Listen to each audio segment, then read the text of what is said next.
What's up, YouTube? I got kind of a fun project going on that I want to share with you. So my dad has an elevator and he needs a belt tensioner for the elevator. There's a small drive pulley and the much larger pulley that actually hooks to the shaft that pulls the cable up and over a large pulley. And there's a counterweight. Anyway, he needs a belt tensioner right here to tension this belt. So he kind of drew this and took a picture of it and sent it to me, and I turned it into a PDF with Cam Scanner, a super helpful app. Like if ever need to fax things or send PDFs, like Cam Scanner is a badass app to use. Anyway, so I have this I have these overall dimensions, right? There's two, I think they're 2x8s, and they're spaced 8¼ inches apart. And that's what the bearing blocks for these two pulleys ride on. The belt tensioner's got to go between it. So I designed up I think a fairly good idea in CAD, and I've already started cutting the rotating assembly for it on the lathe over here. I've been meaning to do a video on this lathe since we got it, but to be honest, I really don't know enough about it yet, how to program it. This right here is going to be the pulley, so to speak. It's going to be pretty wide. It's just a piece of 2-inch pipe that I'm turning, and then the bearing is going to sit right inside here.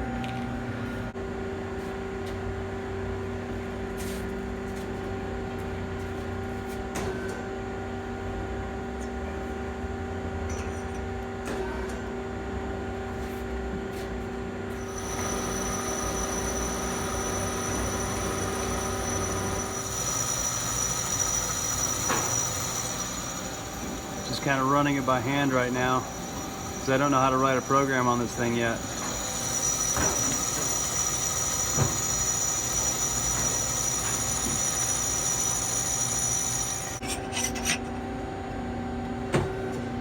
There we go, much better. Not so far out. So the story on this elevator and why my dad needs it. My grandmother just had a quadruple bypass, and she can't really walk up and down the stairs, and her bedroom is on the 2nd floor. So this elevator's been sitting in the house completely unused for probably the last 50 or 60 years.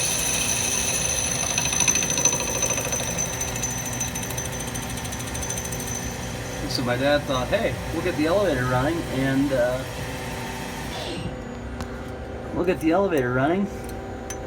then she won't have to walk up and down the stairs, which I think is a great idea. So next, we need to bore out the inside of that, so it's just big enough for this bearing to be press fit inside. You can see it's just a little too big. The outer diameter is right now. So we're going to bore this out, and then we're going to press that in with the press, and hopefully it will be a permanent assembly.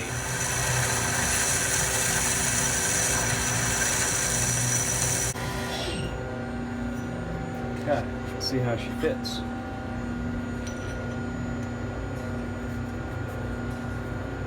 Now I think I could press fit that on there. Ooh, that's tight. That is tight.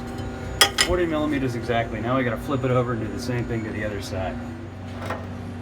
Okay, I got first bearing press fit in there, and it is really press fit. It's not going anywhere ever again.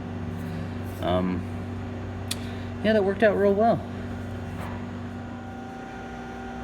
Okay, so I got the shaft turned, and see if we can get a better picture. There we go. So the shaft is in, the bearings are pressed in, the shaft is absolutely no play. So this will be what the actual belt tensioner with the belt rides on. And now it's time to fab up the rest of it. Now we've uploaded it to Mach 3. It's sitting here, ready to go. All zeroed out. Here's our material. Not real sure how this is going to go. This isn't my best idea for work holding, but I'm lazy, so this is what I'm going to try. First thing it's going to do is drill the 4 holes here. Then it'll come out here and pocket some stuff. and then it's going to come through here and cut this down to the right width. The problem with that is that there's a lot of force between these two jaws holding the material in place. So what I've done is I've programmed some tabs into the tool path, so it's going to leave some tabs in the material. We're going to turn our feed rate override way down so that in case anything happens, I'll have time to hit the E switch, and let's see what she does.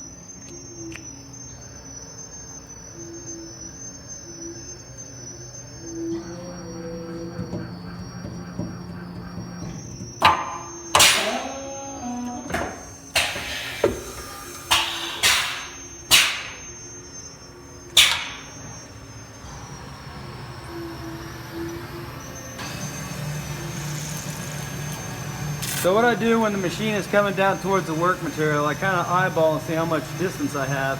And then I look over to my controller and I can see I got about 8 inches. 8 inches here, that looks about right. Because most of your crashes are with offsets, like tooling offsets and stuff. So, yep, kind of stopped right over the top of the workpiece. So we'll turn our feed rate override back up to full speed, and looks like it's doing pretty well.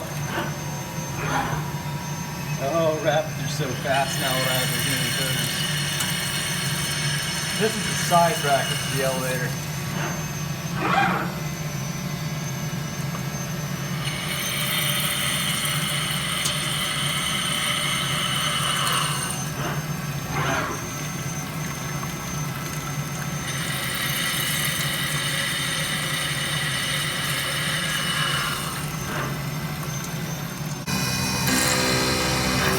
So, had a problem with our tool path. I apparently didn't set my Z depth correctly, and I'm not plunging all the way through the workpiece. So I'm going to have to go into our CAN program and rewrite this tool path. I'm going to go ahead and stop it.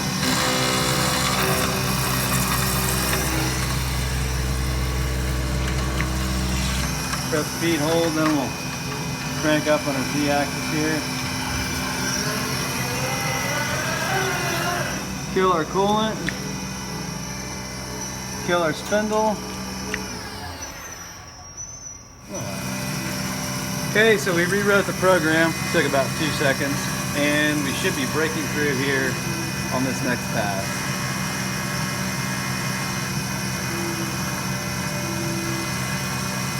Should have one more pass coming up. Yep, there we go. I thought we came here.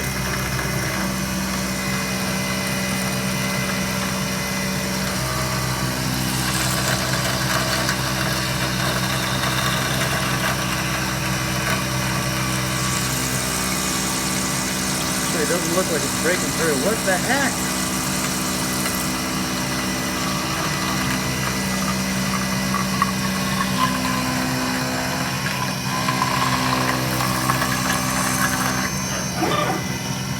Okay, I have a problem. Okay, we're coming up with a scary part of this tool path. The side cut, the one that cuts it down to the right width. This is the final cut, it looks like. You can see it's leaving. I don't know if you can tell on the camera, but the end mill jumps up to the Z-axis. Jumps up to leave a 1/2 inch by 50,000 tab. Okay, I adjusted my breakthrough in my CAN program, and this is what it's supposed to look like. Those tabs are the only thing left holding the two pieces together. As you can imagine, this part would be much easier water jet, but I just don't want to spend the money right now. I have time, and I don't have a job, so yeah, that's what she should look like. Well, I broke the last of my carbide tooling, so now I'm having to use high-speed steel. 2-flute high-speed steel. So my program has slowed way down. This right here has taken like 45 minutes. I actually went and ran an errand while I was running. The other two pieces turned out pretty well. These are the two side plates. These were cut with carbide tooling, obviously. So they took they were much shorter programs. So I had to take a quick break from working on that project to knock out these are legs for stands that I'm building for a customer. They hold lights on windmills. We're just punching a hole and doing a quick thread milling operation.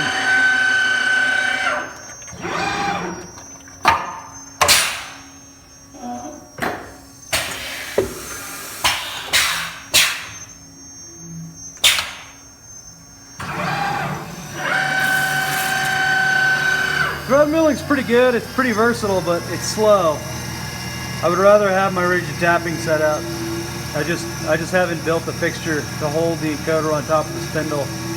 I have to build a belt reduction pulley system. So the cutter is moving around in a helical pattern making threads. This is what the stand looks like. This is that hole that it's making right now. One of these little guys screws in there. These were cut with a tap, so they're a little bit. I've got 40 of them done because they ordered 40 parts for 40 sets. So there's 40 legs. Got all the holes in there. So it's cool. The machine is starting to pay for itself, which I love.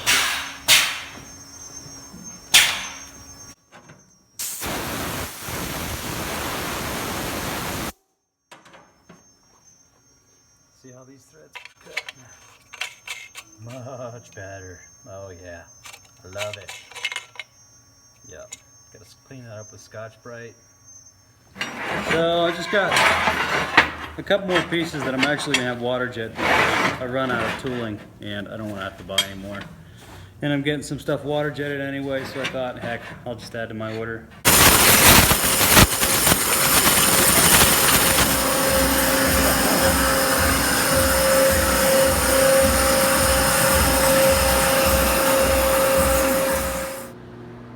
Okay, so we just got back from the water jet. These are all the parts to make 40 light stands, and those weird looking plates there, those are J-box mounting plates. They hold a power box inside the windmill up against the hull of the windmill. And these are the legs that we cut and threaded earlier. So this is enough to make 40 stands. I had to rent this welder because the duty cycle on my Syncrowave 200 isn't enough. It can only weld for, that machine over there, the smaller one, can only weld for 2 minutes out of 10 at 200 amps. And it will literally shut itself off and come on 10 or 15 minutes later after it's cooled down. Which means that I can only weld 2 of these stands, about 2 stands an hour, and I'm hoping this will let me do 6. So I rented this thing for like 75 bucks a day, kind of a no-brainer. And I also got water jet, as promised, the last 2 pieces for the elevator bracket, the project we are working on.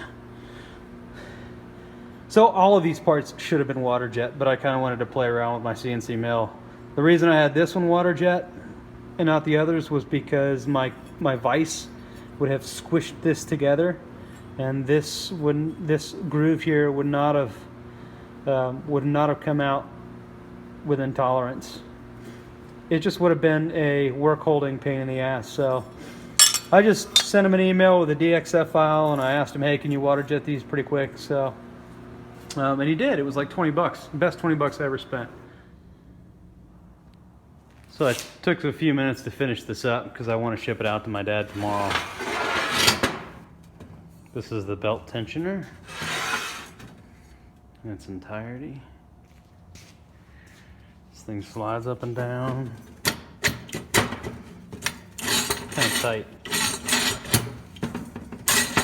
And then to set it, you just tighten these nuts back here. In retrospect, I should have had all the parts water jet. Would have taken them like 10 minutes at most. These side pieces here took 5 minutes.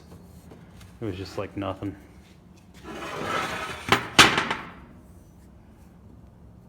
There's no play in this shaft and pulley here.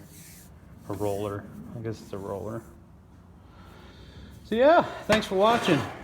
Do me a favor, if you're watching this and you're not subscribed, go ahead and subscribe. There's just going to be more awesomeness to follow. So, yeah, thanks. Until next time.